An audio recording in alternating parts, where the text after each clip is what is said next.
Chapter 51, To the Human City.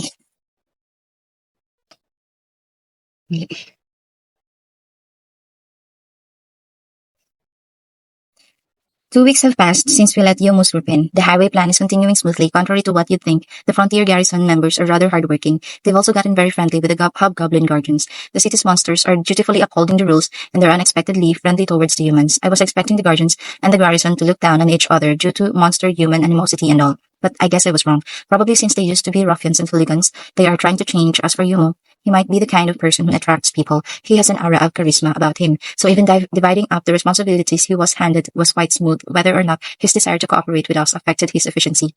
We have goblin riders on guard and lookout duty around the city, but there's simply too many of them. Therefore, we decided to have 10 riders support the Frontier Garrison. When they answered distress calls for the humans, that assistance was something they wouldn't even dare to ask for, so they happily accepted. However, they insisted to return to the favor. So they decided to teach us formation tactics, sword skills, and other professions in. Among those was a rather popular survival skills that were bound to increase our food variety. While it wouldn't lead to abundance, it is something we can be grateful for. Thus, our relationship kept improving. And once we more or less came to trust each other, the garrison had a proposal. No, a favor to ask. They asked whether we could maintain their equipment. It seems the fact that our equipment is far superior to theirs has been bothering them. In the first place, it's plain cheating for monsters to use high-level equipment. One of their members said, speaking on behalf of the entire group, frankly, I agree. Since getting the dwarves' technological assistance, we've been able to create equipment far above what I would consider ideal. Fufun. Well, hey, dwarf armor is the best in the world. Kaijin merely replied, No, that being so, why is even Master Garm in the city? That I find strange. Cabal also expressed disbelief. The elite among the dwarves Garm, Kaijin is also a master of his craft. And we also have the expert Kurobe. Our city's smithy would easily match that of any capital city. Moreover, we have Gabil bringing raw materials from the cave once in a while, so we have an abundance of high-ranking ingredients. If people learned of this, there would be bound to be plenty of buyers. However, we don't plan to sell any. There are still hobgoblins without a complete set of equipment. Our numbers are so large that we are having hard time meeting demand. Even with Kurobe's copy skill, the one he got from researcher, it takes a while to finish an item since it's not accelerated by great sage like mine. It's certainly faster than if making the item by hand, but he's still just a single person. Thus, he's been employing artisan wannabes from among the young men and women to become his disciples, and has been producing all items at the factories for them to see. Perhaps one of these young ones may become a true artisan someday. So considering the possibility of future experts, Kurobe's current actions are for the best in the long term. Whatever, it's fine. Your requests asked me to look at your equipment anytime I'm free. Kaijin lightly accepted. He's probably planning on using them to have his students practice. He might look like a big softy, but he's actually an extremely prudent old man. Ooh, as expected of Kaijin-san, look at him talk. Oi, you sure? In that case, look at mine too. He was surrounded in another similar joyous shouts. I guess I should feel relieved at his kindness. Dosu, Zusha, Boku, Bokon. That was the sound that accompanied our fall. By our fall, I mean mine, Benimaru's, Soy's, and Sean's. Wow, you suck. Our opponent exclaimed while laughing loudly. Who? Demon Lord Milim, of course. We had a mock battle with her, 4 versus 1, but that didn't go over well. And she's even using her dragon knuckles. She always wears them. Once, at mealtime, I made her take them off, causing her to sulk the rest of the day. I shouldn't have. No, that was clearly a breach of etiquette. I'm glad I had her wear them during practice, but that doesn't apply to mealtime, as if receiving a lesson, as I spar daily with Milin. But she's so strong to the point that it's funny that dueling her is out of the question, so we decided on this 4 versus 1. Ridiculous power, a cheat-like ability, bottomless stamina. I'm glad we're not enemies. We also had Hakuro spar with her once. Unfortunately, not even his attacks reach her. However, he can put up a fight, which is impressive in itself. The overwhelming power I felt from the Dwarf King and the overwhelming power from Milin.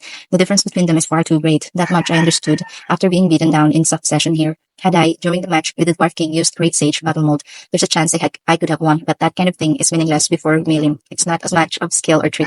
There's various kinds of strength, huh? Thus, twice a day, as a result, we've all gotten much stronger compared to 2 weeks ago.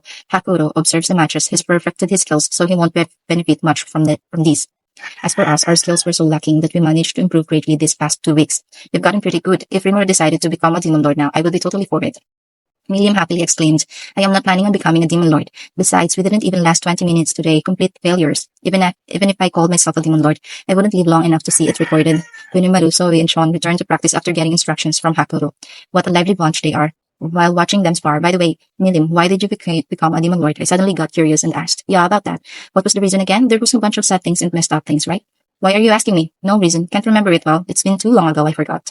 Malin looked as if she didn't want to remember the grief and horror. I see. Well, if you forgot, there's no need to remember. Though she looks like a child, she is an ancient demon lord. From what I heard, the youngest of demon lords is at least 200 years old.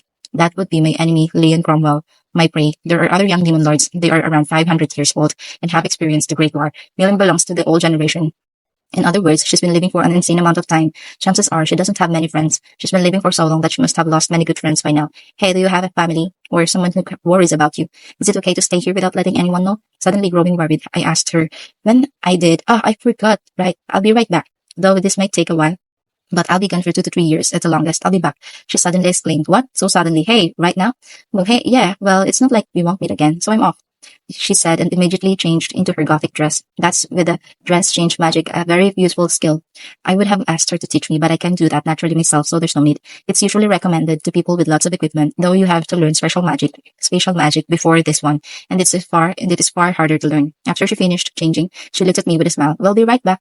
She flew off after saying just a few words, and without making a sound, she flew away at a speed faster than the speed of sound. She left as suddenly as she had arrived. Has Milim Simagana somewhere? Sean asked. Yeah, she had remembered someone finished business. She'll be back in 2 to 3 years at the latest, she said. 2 to 3 years? How easily she went on such an arduous journey, and for such a long time now. But to someone with her lifespan, surely it's but 2 to 3 days. I guess it is. Maybe she's gone off to show off her clothing and drop knuckles to her friends. Sean muttered that last line much to the approval of the other Oni. That just might be the case. If she went showing off her gifts to her friends around the world, she might just need 2 to 3 years for that.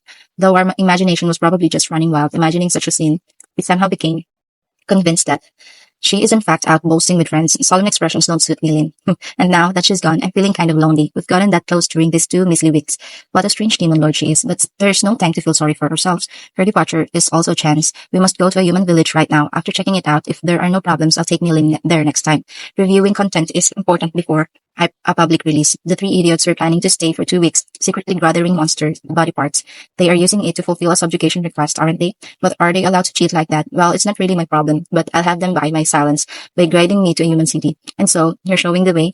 I said in response to their troubled expressions. We understand, Dana. We shall lead the way. Should we also stop with the royal capital on the way? I know how to get around the back alleys, you know. They accepted. I'll leave it to them. I decided to leave in 2 days. When I had gone to notify Rigurdo of the fact, I found out that he had already prepared the bags for departure. How diligent. And after using the magic circle to get to the cave, I had Gabil show me to our medium-grade medicine stash. Oh, Rimuru-sama, we have been waiting. My Rimuru Dono. I am ecstatic that you let me work in such a wonderful environment. While on our way, there we ran into Bester's laboratory, and like Kaijin, who has to supervise lots of people, Bester can devote himself wholeheartedly to research, so this must feel like heaven to him. You are eating properly, right? Not forgetting to sleep? I asked, worried. Of course, while the meals are not very diverse, they are very delicious, so I never miss a meal.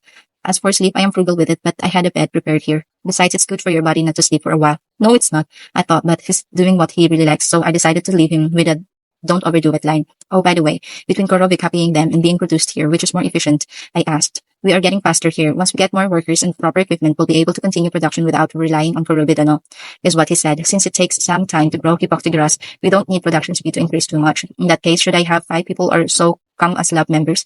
I need to teach them the basics too, so I'd like about 10. Since I want to be rearing successors as well, you see, current production speed is 3 hours to dilute 1 pill. Korobi can manage the same in a single hour. I can make one immediately, but I refrain from doing so.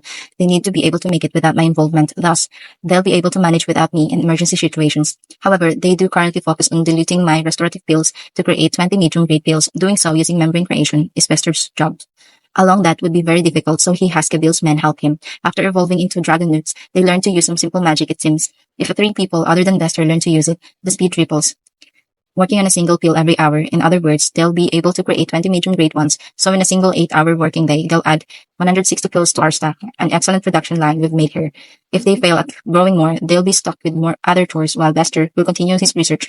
Which makes sense. Approving of their plans, I left to let Rigurdo know. Until now, Bester has been working without sleep, producing more than 80 pieces a day, probably preparing the city for the future. Taking 500 pieces from our stash, I deposited them into my stomach. This I plan to sell in Human City and purchase some magic stones. We'll figure out the price with Kaijin later. Well then, continue as you have. As for Bester Dano, please do not overexert yourself. Please leave it to me. I will work myself to the bone for you. I'll leave the matter about 10 people to you. They saw me off. Afterwards, I went to see Kaijin to decide the lowest price would sell this at. Low quality medicine is called potions here and sells for about 3 silver coins apiece, which is actually pretty high. It's not hard to imagine one's earnings for the day being spent on medicine. However, this medicine can treat 20% of most injuries, and even grave ones. In comparison, restorative magic such as heal will only restore 10% of injuries, and hard to use in emergency situations. So our medicine is twice as effective.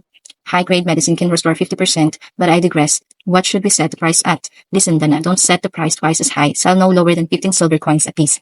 This isn't something a beginner would buy, but it's meant for B-rank and above adventurers.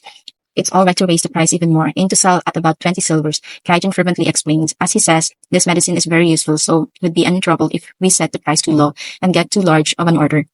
If we don't make a profit, we can't buy magic stones, so aiming for 20 silvers a piece is smart. Perhaps I should also sell one of two of my personal pills. After I acknowledged his words, we ended the meeting and thus finished our preparations. The next day, I met up with the three idiots. After finishing their preparations, the trio was waiting for me. If we take the highway, we'll run straight into Pharma's kingdom, the Count's domain that Yomo has spoken so much about, and that would mean meeting the greedy Count, so no thanks. So we'll be walking through the forest. We are aiming for the small country Brumund to meet with Freedom Association's guild master and decide on a course of action. A year has passed since I was reincarnated into this world, and I am finally heading towards a human city. End of chapter 51. Chapter 52. Journey. Oops.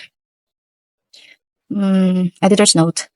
There are some parts that even I don't understand myself. Forgive me for any errors. The devil Mulan was relieved to finally be able to report. She had left her best friend and the violent demon lord kneeling behind in the city, which they were to monitor, but this was something completely outside of her expectations. It surprised her that a weak little slime is the head of the city. Furthermore, William's behavior was also something she couldn't understand. The way a demon lord thinks is something an ordinary person will never understand. Rather, isn't that particular demon lord relatively eccentric? On a cultural level, it seems the demon lord has made friends in the city they were monitoring. What's more, the fact that the head of the town is a slime who can take on the form of a masked person was also being reported. Thus, to be safe, the fact that William was staying in the city was not reported. I don't think she'll do anything that would violate the agreement between the demon lords, but considering the fact I can't understand what Milim is thinking, I must be very, very cautious. We definitely cannot use magic in front of Milim. I judge that communication magic or magic in general will instantly be detected by Milim. If she doesn't know my identity, there is a chance that she might not make a move. These are the types of things you report. I see. I can use this. Good work. Please continue to monitor them. Clayman said this happily, seemingly having come up with something, but this has nothing to do with Mulan. As the garrison's shaman, she is serving as an officer. Stupid humans, I'm a devil, and yet they don't suspect a thing. Although she looked down on them, talking to them for some time stirred up strange emotions in her heart. I'll let it be for the time being. I wish to enjoy these moments for a little longer. She made such a wish subconsciously, thus she went back to work without being too concerned. But the demon Brucius, now a member of the frontier garrison, followed his platoon as they advanced into the forest. For a beastman such as he, horse riding was mere child's play. As such, he naturally stood out in the team. Even when he held back his true abilities, he couldn't possibly be inferior to humans. Therefore, he was offered the role of vice captain for one of the three platoons. However, he refused, stating that a newcomer should not hold such a position even after the platoon commander insisted. Even though he drew some attention to himself, as long as he maintained his current situation, everything will be fine. That's what he believed. However, what he is currently interested in is the group of goblin wolf riders that follow them, the strangely evolved star wolves and their riders, the hobgoblins, as if they were all skilled team. Even their breathing is synchronized. This suggests a high level of proficiency. Above all, the one known as Datta was the best amongst the hobgoblins. Based on his intuition, the best course of action is to kill him on sight. Lucius curled his tongue. Originally, he was only planning to invite the Oni, but in this situation, it's very likely there are many other talented individuals. There are a total of 100 goblin wolf riders, and every one of them have talents I want by all means. Amongst them are Captain Rigor and Vice Captain Datta. These two have an overwhelming presence over the others. There are also others like the dragon newts I see time to time. They will also become good warriors with some training. The orc pioneers, they aren't much on their own, but truly shine when together in a group. I heard they were led by an orc lord called Gerudo, but I haven't seen him around the city. I heard he's always out transporting goods, but he's most likely a powerful individual. What do you know? I'll be darned. This city is crazy. If I make a move, all this war potential will be ours. In fact, when I look a closer look at the Oni, they're either my equal or even above me. Even though he is the weakest amongst the servants of the Beast King, this is still clearly something abnormal. Well, it's fine, isn't it? It's more fun this way. Having strong comrades is something good. Even if you failed, having powerful enemies is also desirable. That much is true. We, the Beastmen, are a race that thrives in battle. Strong enemies are something that we welcomed. Thus, while pondering about how he should invite them, he continued with his frontier garrison duties. Asterisk, asterisk, asterisk. Yahoo, nice. I am very satisfied with the feeling of spaciousness after such a long time. When I was in the city, I had to pay attention to what I say. My mind feels like it's about to burst. Thus, I left all the problems in the city to the two Oni. But Benemeru said this himself. Please leave everything regarding the city with us two Oni. Well, be able to accomplish anything. That's what he said. I'm sure he'll manage somehow. Ranga has been on guard the whole time, but no signs of movements were spotted. Now it's Zoe's turn to take over guard duty. He who doesn't sleep, Zoe. By creating clones, he can get some sleep in shifts. Even though it's certainly a useful ability, I don't want to tell him that he must sleep. From the looks of things, no one's showing their true colors to me, even though they don't seem to be related to Milim. They may be acquaintances. Because this cannot be handled carelessly, we must monitor them carefully. Unfortunately, they don't seem to have made a move at all. If that's the case, then all we can do is to continue to be vigilant. Since I can immediately return to the city with a shadow step, I decided to leave the city for a little while. Or rather, I speculate that as soon as I'm gone, they're going to start making their move. Milim has also just left, so they must make their move now. I was on alert whilst thinking about this, but after first day I went out of town, nothing happened whatsoever. After 3 days had passed, I'm starting to think that I may be overly worked up about things. They also seem to be fairly strong. Leave it to me. And because he said that, I entrusted him to lead the way. After hearing that, I am now enjoying this spacious feeling after such a long time. I'm taking this route because roads haven't been developed yet. After getting off the streets, I followed the animal trail. Is this really all right? If that's not enough, we advanced through a variety of different routes. However, there's a veteran here, so I left it to him. Even though he has a cheerful face, believe in him. Besides, it's not like this is the first time he has come by here. One moment later, oi oi, we're not actually lost, are we? I said that as a joke. Ha ha ha. There's no way we would have gotten lost here. His wording became strange. Everything is fine, right? Referring to the map in mind. In my mind, it seems we walked by here just now. I must be imagining things. Oi, this is no joke. You're lost, aren't you? The three looked at each other. We're very sorry, and they apologized. Anyway, it seems that they have gotten lost trying to take a shortcut. Are these guys really professionals? Well, whatever. I guided them back into the road, the one they are familiar with. We passed by the field of illusion flowers in full bloom. That might be the cause of us getting lost. I didn't tell them though. How could we have gotten lost in such a place? I may have lost a little self-confidence. I'm overwhelmed. If you professionals paid more respect to the road and followed it, then maybe we would not have been lost. They looked a little beautiful, so I told them about the illusion flowers. That's a B-rank harvesting mission objective. It's pretty difficult, you know. Alan proclaimed enthusiastically. In addition to being material for magic items, it's also quite a rare flower. After a lot of trouble, we returned to pick some. We managed to pick 40 and divided it up to 10 per person. Perhaps I can understand its uses by storing it in my stomach to analyze. About a week's worth of time has passed, and we finally arrived at the exit of the forest. Certainly, but I wonder how much less time would be wasted if I took out the number of days we spent being lost. Well, there's no need for me to rush for this journey. Rather long trips are much more fun. Well, a slime's body can't get tired anyway, but I'll need to remain clean, so I asked Alan to use cleaning magic. Because Alan used cleaning magic, I learned it. When I tried using it, my magic amplified the effects of the spell, cleaning everyone in the process. Thanks to that, the journey was more pleasant than usual. Starting a fire was easy, and I stayed up all night as the night watch. Rimuro-san, let's adventure together forever. Ellen exclaimed this emotionally, but as usual, I declined. If this was before I met anyone, that would have been a good idea. But I'm the head of the city now. I can leave the governing to the others, but I can't leave it uncared for. Anyways, if someday my presence isn't needed anymore, I'll think about the offer then. A thought suddenly crossed my mind. Even if I accepted, this will depend on whether or not she's still alive by the time. I wonder if this is how Millie feels, to make an important friend, only to outlive them. Would I choose loneliness instead? I don't know. The current me doesn't have enough experience to determine that.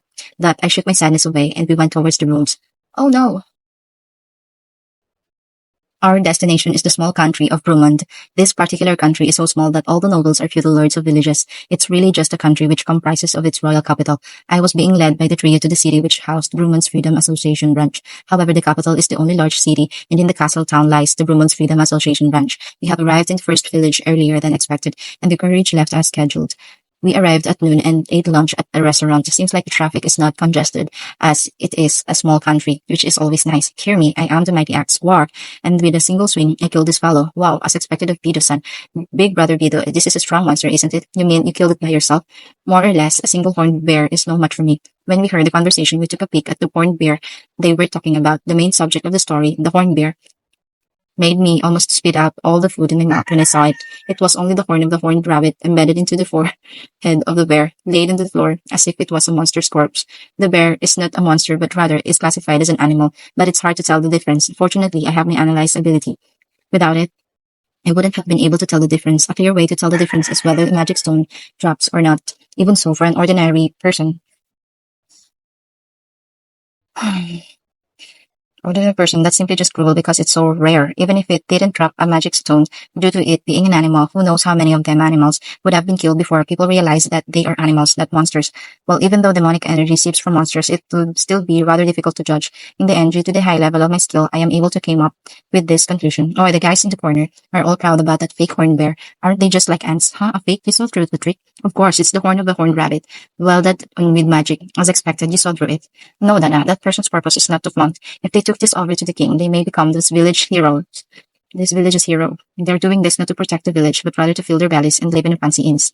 I see. I understand the guild member's explanation. In short, they're scammers. The world has so many different kinds of scammers, but that it has become a profession. I was planning to leave after exposing them. Oi, wait a moment. You just accused me of being a fake, making a fool out of me. I hope you're prepared for the consequences. I wonder why do all the dumb ones have such good hearing? Furthermore, they even decided to pick a fight when I'm still idling.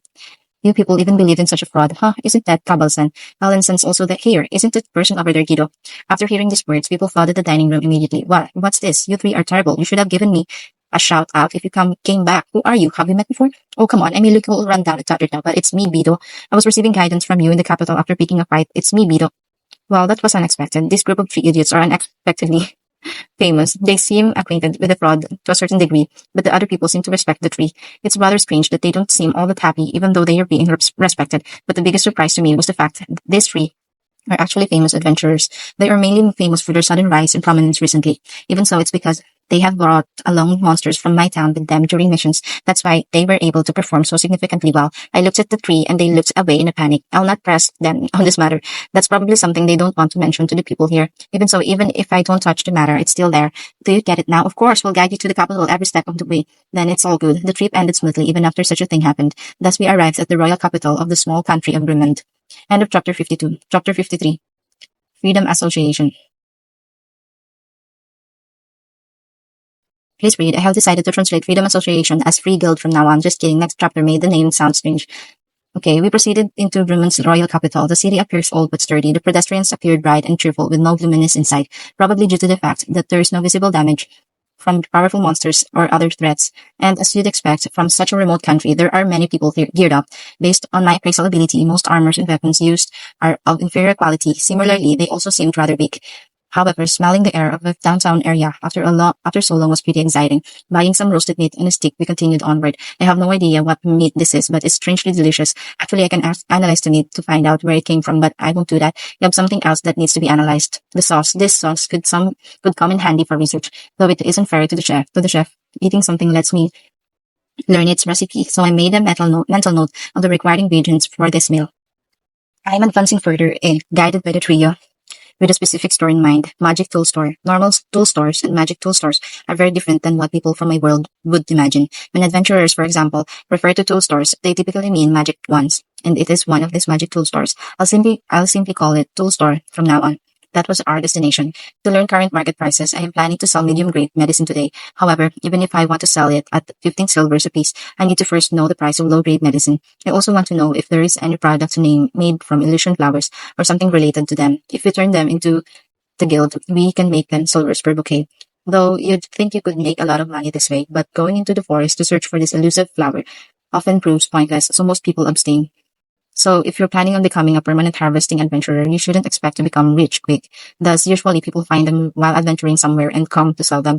The buyer then collects them and returns them over to whoever requests, which would mean that harvesting requests tend to stick around for years. It's a lengthy process, and since I have lots of such magical plants and flowers, I'd want to know their current prices. So we entered the store. A peculiar smell filled the room, and the store itself gave off a queer aura. A store you'd expect to be run by some elderly witch. Actually, the owner looks just like that. I looked around, quickly evaluating the goods. Sadly, I didn't see any rare items. Low-grade potions are in stock, and at a higher price. Why? Simple. The neighboring farmer's kingdom has stopped allowing goods to come from the dwarf kingdom. Though I guess I over-exaggerated. They are merely preventing any goods that could be used by the military to reach here. And since high-quality potions no longer arrive from the dwarf kingdom, they have no choice but to sell the inferior stuff made by the local pharmacists. Besides, since they are making things by boiling medical herbs found in forests and caves, the medicine they produce is naturally inferior. Do I smell an opportunity? At the moment, low-grade potion, quality normal, effect 20% is sold for 2 silver coin. In comparison, abysmal potion, quality low, effect 15% sold for 1 silver coin. So even a small change in effect can lead to such a drastic change in price. I guess, considering that it could save your life, people are rarely stingy with medicine, and with such shortage of material, adventurers who come across medical herbs will quickly find a buyer even if their guild doesn't accept it. It's always in demand, it seems. Next, illusion flowers. From this flower, you can make hallucinogens and bewitching perfume. The effects of these items are hallucinogens used to amplify hypnotism-type magic. Taking it normally will induce hallucinations, leads to addiction. Bewitching perfume amplifies the effects of hypnotism-type magic by up to 30%, increases resistance to hypnotism-type magic by up to 30%. That would be for quality item. Of course, normal one would increase the effects by only 20%. What is amplified? The success rate of the skill, the extent of control, and the duration. It is an item coveted by most practitioners of this type of magic. However, addiction is bad. It's probably similar to our world's hallucinogens, though I doubt they sell it to just anybody. By the way, while I was analyzing the poison, I happen to have acquired some resistance to it. At this rate, I might get a new skill soon. If I harvest and analyze some more poisonous plants, of course, eating the plant would be a bad idea, but I wouldn't get poisoned if I absorbed it into my stomach. So I can't die from poison. And since I wouldn't get food poisoning either, I tested most dishes during the trip. But I digress. The effects of these items is easy to dispel, but surely they cost a lot, huh? Hallucinogens and bewitching perfume. You can't get such an amazing items here. Rather than in a small country like ours, you should be looking elsewhere. The store's granny told me. Did you think that I was ridiculing her? Chances are that the fact that she has even heard of such medicines is impressive. In fact, the medicine sold here is made by her. She's pretty learned, it seems. Oh, my bad. The thing is, I happen to have gotten my hands in some of those, but aren't sure if it's actually the real deal. I even borrowed a gold coin to buy it, so I'm curious, I said, trying to deceive her. What did you say? Show me. I'll check it for you. I won't charge you, so rest easy. The granny replied. Since she asked, I had no choice but to take out a small bag with a hallucinogen I made prior. I have quite a few more bags like this. The hallucinogen is fine like sugar, but red in color. The granny took it from my hands and used identification magic on it. Oh my, it's real. Aren't you lucky? With this much, you can easily make 2 gold coins. But production and sales of this item is forbidden to amateurs. It can only be sold by magicians with a special license, so beware. If you want to pawn it, however, I'd be happy to buy it from you for 2 gold coins, she said, surprised. Turning a bouquet into the guild would earn you 10 silvers, whereas processing it would yield you 2 gold coins. That's 20 times higher. Moreover, you can also make some bewitching perfume from it. All you need is to dilute the extract with water. So this is another product that will sell well. I'm glad we picked it. I mean, I knew magic items were expensive, but for them to be so expensive, well, it's my profit, so I don't complain. But now that she had evaluated it for me, I can't just live without buying anything. Doesn't she have any good items? Seeing a complete lack of rare items, I started searching for anything I might need. And then I found it. Dummy's Guide. Easy to understand elemental magic theories. A magic book titled thus. Seems like it's a part of a popular publication, but to think that it is even sold out here, well, I can read some, and even simply reading letters is practice. So let's buy the book. Aha, so little girl, you're aspiring to be a magician? That's the beginner's book. Kids who want to enroll in an academy study from this book. But you know, you can't become a magician just from reading this book. Are you sure you want to buy it? A magic academy? How wonderful. I want to go check it out someday. Someday I'll use Great Sage to get all the magic in the world. Yeah, no problem. How much is it? Child, your face is pretty, but you've got the tongue of a middle-aged man. Ah, well, unfortunately, it isn't cheap. Magic is a rich man's hobby. The masses without connections or something can never learn magic. Just this book costs a single gold coin too much, right? I wonder, since I'm wearing the mask, is the granny guessing by my voice? I don't really care either way. Maybe I should change my voice to seem older. Well, it's too late now, and since it's a pain, I'll leave it as is for now. Since I'm around 150 centimeter tall right now, should I claim to be a young boy? It's been a year since I was born, but my soul is at least 38 years old. In other words, it's hard to figure out my age. In any case, I'm a child at heart. So if I look young, that isn't a problem. An enigmatic boy wearing a mask, don't fret. There's plenty of delusional idiots calling themselves heroes and demon lords, so I'd fit right in. So let's introduce myself. Thus, from now on, magic is for the rich, huh? There's probably plenty among them that are incapable of learning magic too. A single gold coin is about 100,000 yen. Though they do seem to have a printing press, I wonder why there's so few printed books. No problem, I'll buy the book for 1 gold. However, I wonder why it's so expensive. Ah, that's simple. Magic books, you see, can only be written down by hand. Though the ghost researchers have the copying machine, it rejects magic manuscripts. So any magic book on the market has been written by my hand. By the way, this book I wrote myself when I was younger, so please take care of it. I see, I didn't know, so thank you. I'll treat it with care, I said, handing over a single gold coin. Transaction complete. Doesn't look it, but she's rich, huh? But still a child, right? What are parents doing handing their kids this much money? She grumbled to herself while handing over the book. Magic books are handwritten, so I should expect them to be expensive. From now on, whether I stop by the Magic Academy or another royal capital, I will buy every magic book in sight. So I decided. The trio have also purchased whatever they came for. Well, so I say, but they only came to restock on potions and other herbs, so they've been waiting for me. After thanking the owner, I left the store. It was a time well spent. After leaving the store, I stopped the trio. You guys, you understand, right? that the trio each handed me 10 illusion flower bouquets, and to each I handed a gold coin. Thus, I have 16 gold coins left, so lots more to spend. I'd much rather process the illusion flowers myself. It would be wasteful to hand them over to the guild. During my conversation with the trio, they looked as if they wanted to ask something. Wait a minute, Rimura-san. When had you processed the illusion flowers? Actually, it's considered really difficult to do. There have been people who died from the poisonous gases that the plants let out. I see, so it really was such a dangerous plant. I guess the price is fitting. Foo. Processing such a weed is simple for someone like me.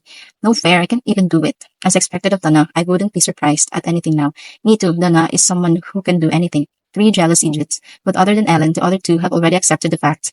And considering that we have researched the cost as desired, we headed for the Freedom Association. We reached Brumun's Freedom Association branch. The guild was at the end of the road leading out the commercial district where the magic store was. It's a stately building made of stone. The dwarf kingdom often dug down into the stone, so most buildings were almost 3 floors tall. The lizard men would make use of windows designated with magic to light their houses, but this is different. It depends on natural light. So I was under the impression that people didn't build high-rise houses in this world. Well, whether you can consider 5 stories high-rise is a different story.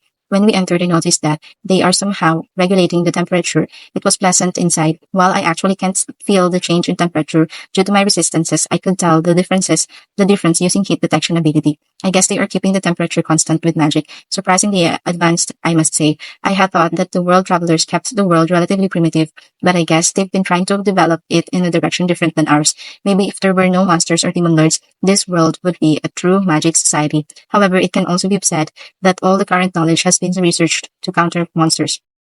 Since the demon lords exercised restraint, the humans bought them off by handing over fertile land. So when power shifts in favor of humans, an invasion into their realms is a legitimate possibility. That thought has been preached by the Western Saints Church, I heard. Monsters are stronger right now, but no one knows what the future will hold. I guess I need to implement some real foreign policy to protect the rights of my city. I'm glad I came here. By seeing a human city, by learning something about humans, I can better prepare against possible future threats. Thus, I decided to see more and more things. Now then, I shouldn't stand in the doorway. I was guided further by the trio. The inside reminded me of a municipal building's reception room. There's a desk like one you'd see at an airport, where you surrender your baggage with a plate that reads sales counter. All in all, there are 3 counters separated from each other. The sales counter I just mentioned, counter for visitors and other general users. Counter specific for adventurers. The room is separated into these 3 sectors. The sales counter is exactly what it sounds like. Items that you found or went to obtain on request are brought over here. The general counter is used by beginners and Freedom Association members who live in the city. That's where you go to register or retire from the guild. The adventurers counter can only be used by authorized adventurers. An adventurer is a Freedom Association member who either goes foraging, subjugating, or hunting on request. Some take on different types of tasks, but most people still refer to them by the generic term adventurer. Furthermore, an adventurer is someone who has to have some basic combat ability. For example, there's a specialized division called the Magician's Guild. To be affiliated with them, you need to be able to use some kind of magic. However, affiliation with them does not guarantee usefulness to the Freedom Association. It's no good if all you can do is use some magic. Only after you have lived by foraging, subjugating, or hunting are you recognized as an adventurer. So, what are the merits to becoming an adventurer? While every Freedom Association branch is affiliated with a specific country, its members are able to change countries easily. Leaving the city or even crossing the border is far easier for an adventurer. Of course, this may not apply during wartime, but this allows for greater mobility. In other words, compared to people with clear allegiances, the guild members are able to freely select a country where they want to live. Well, not like there's a big difference other than the tax you'd have to pay. The origin of the name Freedom Association comes from adventurers who wanted to be able to freely move between countries. Well, even so, there's not that many people who constantly switch countries. This was explained to me by the 3 idiots on our way to the counters. After receiving this explanation, we proceeded to the back. Hey, we're leading our guest to the back room, so let us pass. Kabal-san, you have returned. Who might this be? Yeah, Guildmaster's guest. Treat him with respect, please. After that exchange, we were let through. And in the background, Kabal-san is so cool. Ellen-san is so gorgeous, always so beautiful. Fools do not understand Guido-san's weakness. But who is that kid? Why treat her with respect? I heard the people in the background say this, but couldn't really understand them. Why are the 3 idiots idolized here? Even in the first village we stopped by, they were famous. We stopped in front of a room on the back. The room was guarded by 2 soldiers, who opened the door and Kabal signal. In the middle of the room is a magic circle, similar to the one that Bester drew. One that allows travel both ways. I was guided to the magic circle and used it to teleport. It can be used to travel up to the 4th floor. The 5th floor is accessible via a different circle to prevent infiltration from spies and such. How prudent. Now that I think about it, there are no windows past the 4th floor. probably to prevent break-in. The magic circle to the fifth floor lies directly beyond the guild master's room. We entered the room. Welcome, one who commands monsters. I am this branch guild master, Fuze. A short man with a vigilant face extended his greetings. I see, he definitely fits the description of a guild master. He's plenty strong and seems rather capable, but if anything, it's the aura about him.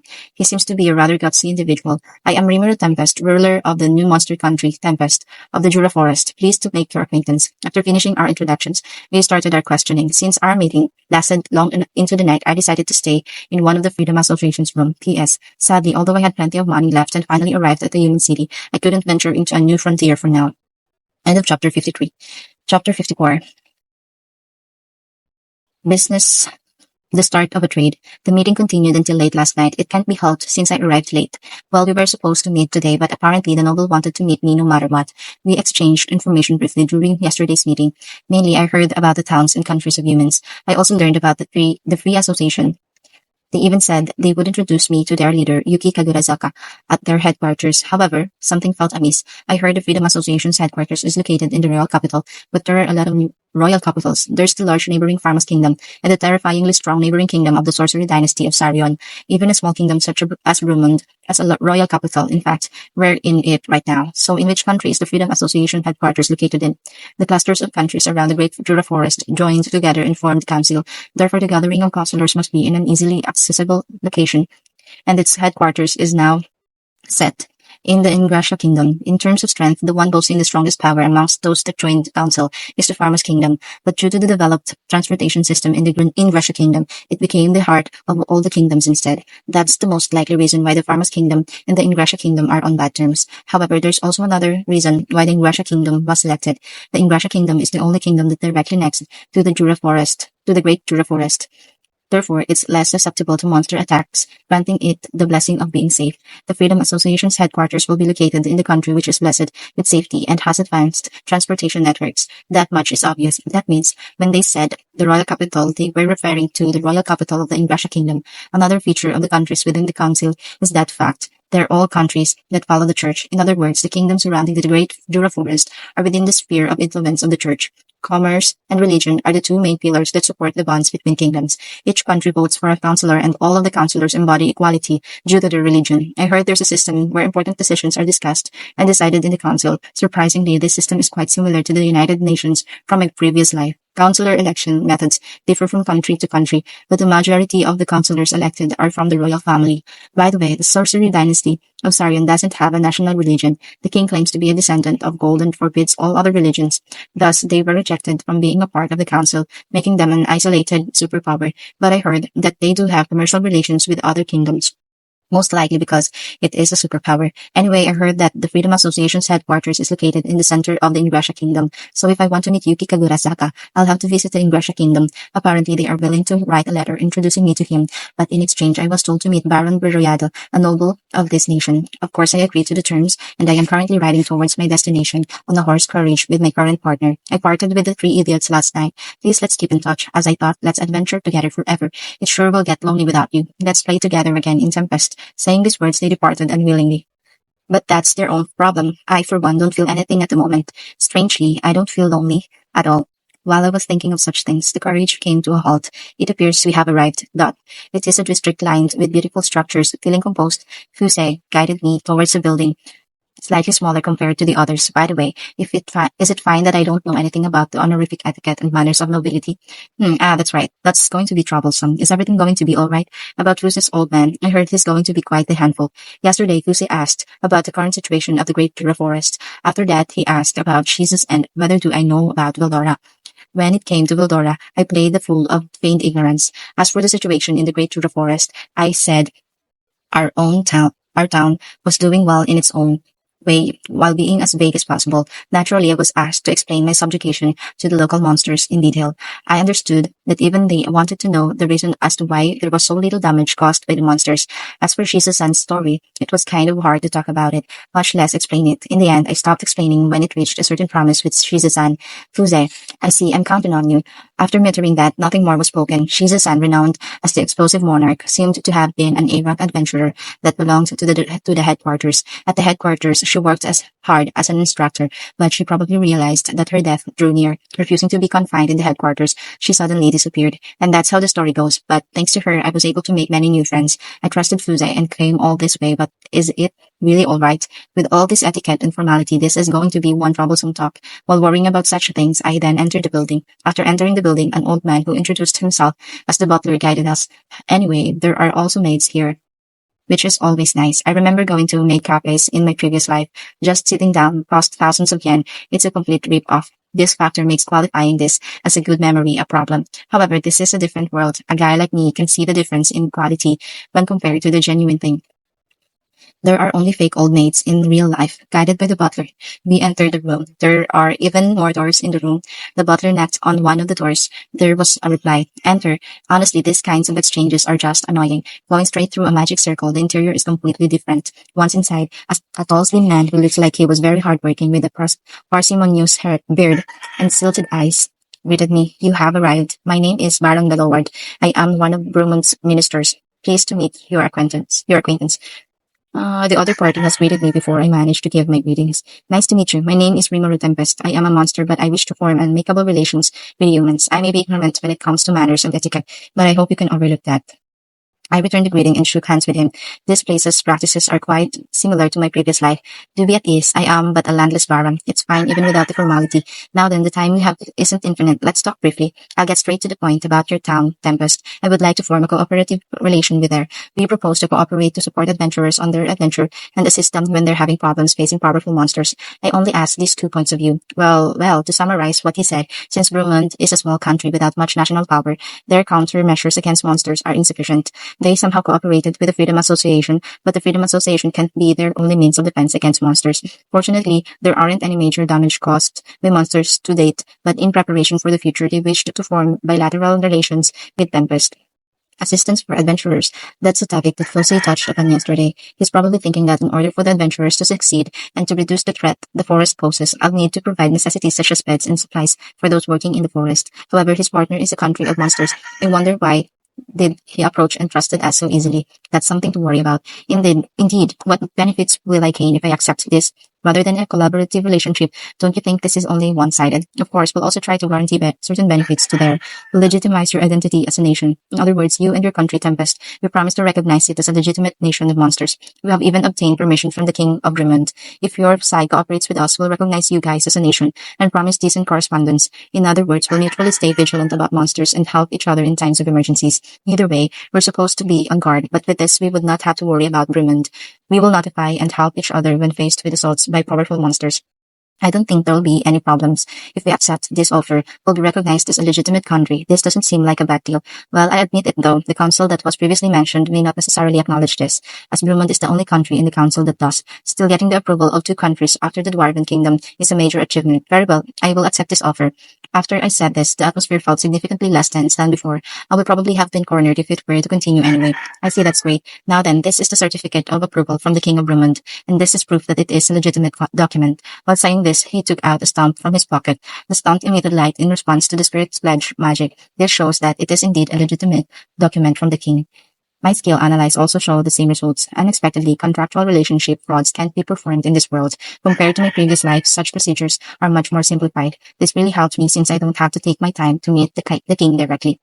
Besides, they probably aren't going to allow the king to meet a monster. It also simplified the process in that aspect as well. And with my signature on the treaty between Brumond and Tempest has been established. During this event, a third party bears witness that the transaction is carried out justly. After that, we made a few arrangements and conducted another meeting in going into details of the treaty, and for the first time, I remembered about the flaws of the contracts in this world. So in the event where we have to move a force through the forest, we'll be counting on your cooperation. That's what he said, a force. This isn't something related to monsters, because we were to cooperate during emergencies. That also includes when the nation is being attacked. For example, the Eastern Empire, I were deceived. How dare you deceive me? Go, I wanted to faint in agony. Idiot, idiot, idiot, idiot, idiot. Stupid me. I remembered that sweet talk. If you think about it, from Blumen's side, they now have a reason to get me to cooperate even without my consent. Look at the 3 you idiots. I can't even chase away adventurers. If we were to get the country's approval, there's no need for that. But there's a reason he daringly says that. Blumen was really afraid that the Eastern Empire will invade through the forest. In preparation for When that happens, they probably wanted me to become the buffer state. Certainly, he didn't lie. If we're having problems, he'll also come help. After all, it's our turn next. Even if the Emperor does ignore us, we're going to have to send in reinforcements from Brumund. Anyway, we have been successfully deceived. You noticed? You are certainly quick. However, you have already signed the treaty. So when the time comes, we're counting on you. With a grin, I was laughed at with a beaming smile. Baron Belowart, a man who handles work very well. That sly old dog of a noble, treating people like me is probably like taking candy from a baby. Sick, I can't be helped. I'll let it sleep for now. Strangely, I don't feel angry even after I've been deceived. Apart from the shallow feeling of regret, I feel like praising the adversary. I've been had kind of a moment. Well, this is also a form of experience.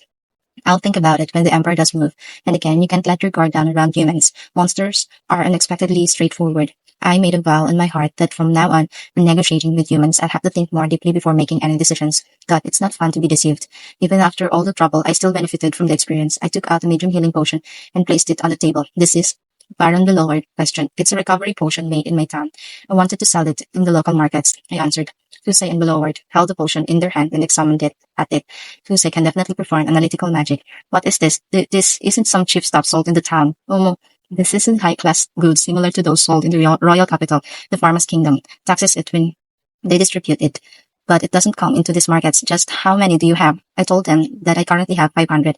If they're willing to buy on a regular basis, I can probably supply them 2,000 to 3,000 monthly if I take it out of the storage. In this country, adventurers are at the front lines, and there's a demand for the potions. There's a branch of the Freedom Association at the Pharma's Kingdom, but adventurers that affiliated with them are few. There are several reasons, the biggest reason being that there's a trend of looking down upon adventurers. However, it's also a fact that adventurers tend to be generous with their money, and they also help thin the number of demons. Due to this reason, there have been recent desperate attempts of trying to attract adventurers, but there aren't any results to show. That's why goods like high-quality recovery potions are vital, luring adventurers while imposing high taxes on dwarf-made weapons. I've thought about it this much. If it's armor, a bit of adjustment is all it needs. We might even be able to sell off the gear of monsters. If that's the case, people will be eager to buy it. At the very least, if I sell a product, I will be able to attain some profit. Hopefully, I will be able to make up for my previous blunder. We were introduced to the merchant Gardemore Miles. Gardemore Miles. I left the office of Baron Beloward and proceeded to visit the merchant Gardemore Miles. At the corner of the shopping street, there was a large store called the Miles Firm. The chairman of the shopping street seems to be the owner of the store. He has joined the Freedom Association Merchant Guild, but is a formal women's merchant with the country's permission. It's quite rare for a person to have the license of both the country and the Freedom Association.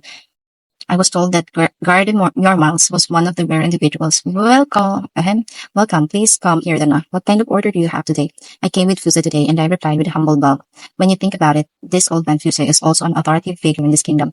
Today, I came to introduce this person. Show respect. I must return since I still have some errands. Please excuse my rudeness. This person, what kind of person is it?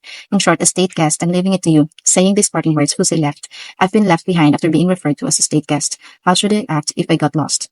Well, it's fine, I guess. My name is Rimuru. Please take care of me. I came to make a business transaction and my product is this. Thus we started negotiating as expected of the merchant Miles. He quickly appraised the good to ascertain its value. Negotiations began. At the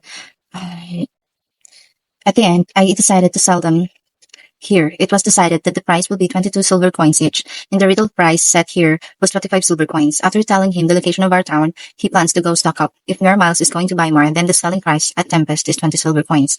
In addition, due to the matter of assisting adventurers, it was decided that the selling price to adventurers at Tempest will also be 22 silver coins.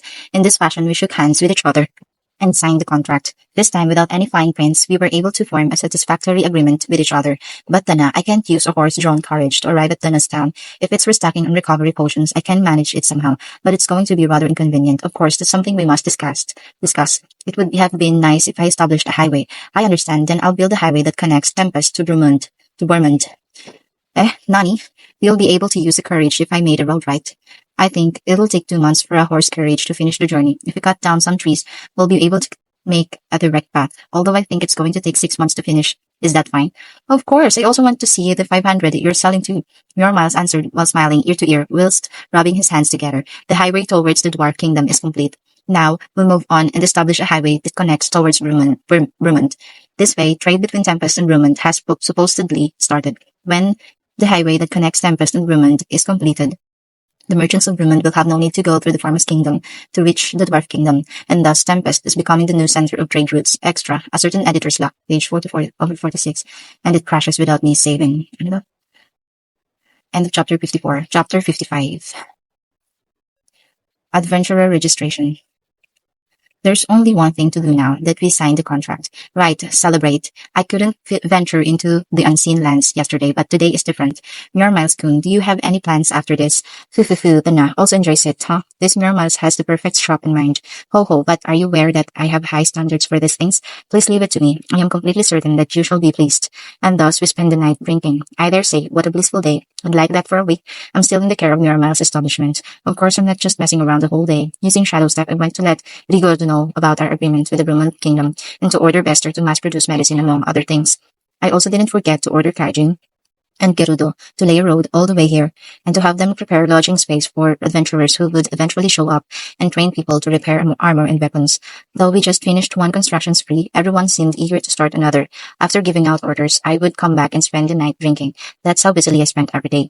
When receiving my orders, the city livened up with action. It should be fine to leave it to them. At this rate, they should finish the road within the next 2 months. The money I made from selling medium-grade medicine, high potions, totaled 110 gold coins. Combined with what I already had, I currently have 126. I gave 100 to Myanmar so that he'd deliver vegetable sprouts and seeds and spices of every kind to our city, but I still have 26 left. Since that's quite a large sum, I planned to splurge to my heart's content, but there was nothing I wanted to buy. The week's worth of drinking was covered by Muir Miles. He probably intended to ensure favorable relations considering our future joint endeavors, so he really let me have my way. In other words, I received the best treatment imaginable. Muir Miles is definitely a useful man, and that's how I became friends with this merchant. But I'm not letting my guard down. Muir Miles is softening people up with a smile on his face. That's the mark of a true merchant. He also lends out money at the highest interest rate, and I've seen many potential customers visit him daily. But it seems that he doesn't meet these people personally. Rather, he leaves it to his store attendants. As expected of a licensed merchant, he has many ways of making profit. There's also some nobles who come to him to borrow some money. That is a frightening thing. It can also be used. Well, since both parties intend to benefit, betrayal is unlikely. Merchants first and foremost consider both parties' profit. Rather than relying on a poor alliance, it's better to establish trustworthiness. This whole week, I've been trying to ascertain his character with intention of confirming viability of future cooperation, signed the contract, and arranged future deliveries. I guess it's time to set off on a journey. I'll let Muir Miles know my intentions. Thanks for the past week. I'll come to hang out again. Then I'll be waiting for your return. Please come again. Yeah, in 2 months, I'll send a group to guard and lead you to my city. They'll come in my name, so you'll know it's them. I'll leave it to you. Understood. We parted after this exchange. The attendants and other customers were surprised at this humility. I didn't understand why at first, but after thinking for a moment, it made sense. Shop owner who normally acts arrogantly suddenly acts so humble to a child. Certainly a bizarre thing. A bizarre sin. Maybe I should have changed into my adult form during our conversation. Well, too late now, and so I left the shop. After leaving, I headed straight for the Freedom Association. They already wrote an introduction letter to Kagura Sakayuki. Of course, I'm planning on going to get it, but I also need to finally get an ID in this world. The country has promised to recognize my person, so I'll be registering at the guild. Otherwise, I'd have to go from country to country, demanding identification every time I visited, and that would be pain. If I register as an adventurer, I would be recognized not by a single country, but by every country that cooperates with the association. After registering, unless some troubles come up, I should probably make my way towards the Ingrasha Kingdom. Without delay, I lined up to the receptionist. They seemed pretty free at noon, so I quickly got to see somebody. Registration, please. Little girl, isn't it a bit too soon for you? The receptionist lady softly rebuked my request. That's to be expected, considering my appearance. It's still a pain, though. I don't mind. There's no problem. After I said so, the receptionist lady reluctantly handed me the registration form. I filled in the form she gave me. Name, age, specialty, birthplace, and such. Seems like I need to fill in only what I know, so I only filled in the name and identified myself as a swordsman. With that, I finished filling in the form. Next, I would need to decide which guild to join. You can join more than one, so it's not something to fret about. I decided on the subjugation division. Little girl, that's a dangerous one. Are you sure? The worried receptionist said, but I told her not to mind it. I wondered if she'd give up, but in that case, let's hold a trial. If you leave the city gates, the lowest rank is not F, it's E. So I can't recognize you without a trial first. What will you do? It's all right to give up, you know. Just joining the Freedom Association would make you an F rank. To join combat specialized divisions, however, you would need to be at least E rank, huh? I see. In that case, please put me to a test. I decided to accept the trial. As long as it's not a written test, there shouldn't be a problem. The receptionist lady stood up and went inside.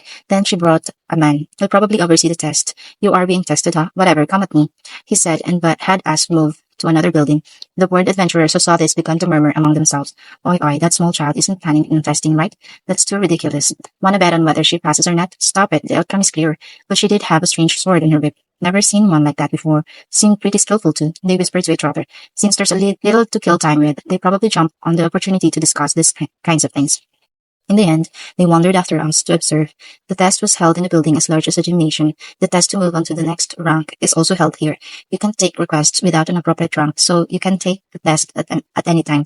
For that purpose, a proctor from every guild is always present. But since proctors are sometimes relied upon in times of need, they are mostly hired from among rank A adventurers retired from military service. Similarly, the man in front of me, albeit young, is missing a leg. He probably lost it performing his duties and became a proctor instead. I'll say this ahead of time. If you pass, you become A rank, and are allowed to subsequently challenge D and C rank and above. However, if you fail, you have to first earn 100 F points before testing again. Do you understand? F points are obtained from F rank requests. Rewards and points differ between different levels of requests. In short, you get rewarded for your skill. Doing the same thing over and over, after all, only troubles everybody. No problem, I answered, and the proctor nodded in return. And pointing at the ground, the test will be conducted within a magic circle. Enter it. After you finish your preparations, we begin. Where he pointed lay a 20-meter in diameter magic circle. I entered it. At the same time, a dome-like barrier was erected. Some people were excitedly looking this way. I'm ready, I shouted. All right, in that case, defeat the opponent before you, the proctor said and poured magic into the circle, summoning magic, and a single hound appeared before me. It's often used to practice, but that's all there is to it. Faster than the dog could growl, and maybe even faster than it could show fear of me. I decapitated it in a single slash. Yo, defeated. Next one, please. I was welcomed by silence. Ah, amazing. I heard that whisper. The proctor for the first time showed confusion. You weren't a beginner? No, I never said I was, did I? In any case, I want to quickly become A ranked. Sorry, you can only test up to B here. B plus rank and above are conducted at the headquarters only. So what now? Will you test up to B? Is that so? Got it. In that case, I'll go up to B, please. It's a pain, so let's get it over with. Since I'm heading there anyways, I might as well take every test up until then. Nodding at my words, and after having regained his composure, the proctor summons the next opponent. D hound wolf, C giant bear, C plus giant bat, and smoothly cutting through every foe he summons. The audience is now silent. Observing my fight, chances are they are simply glued to the scene before them.